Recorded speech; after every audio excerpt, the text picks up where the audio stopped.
আসসালামু আলাইকুম। আশা করি সবাই ভালো আছেন। আপনি কি কখনো ভেবেছেন বিরোধী দল কেন গণতন্ত্রের জন্য দরকার? গণতন্ত্র মানে শুধু ভোট দেওয়া নয়।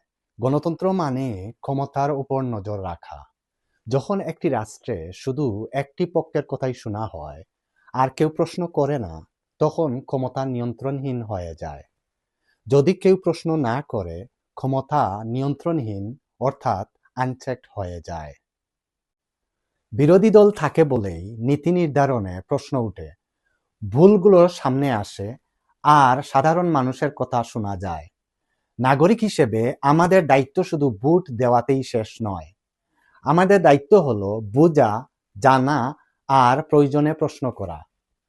ধরে নিন, কোনো নেতা বা সিদ্ধান্ত মানুষের বাস্তব সমস্যাকে উপেক্ষা করেছে।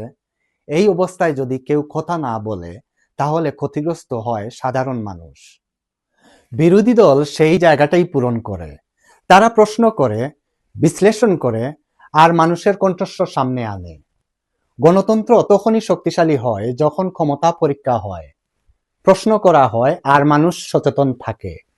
এটা কোনো দলের কথা নয়, এটা একটি ব্যবস্থার কথা, যেখানে ক্ষমতা সীমার মধ্যে থাকে আর জনগণের আস্থা বজায় থাকে।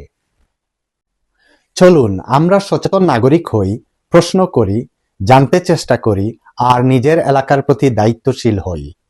সচেতন নাগরিক হবার আরও শিক্ষামূলক ভিডিও পেতে চ্যানেল সাবস্ক্রাইব করুন। এটাই আমার দেশ, আমার অধিকার।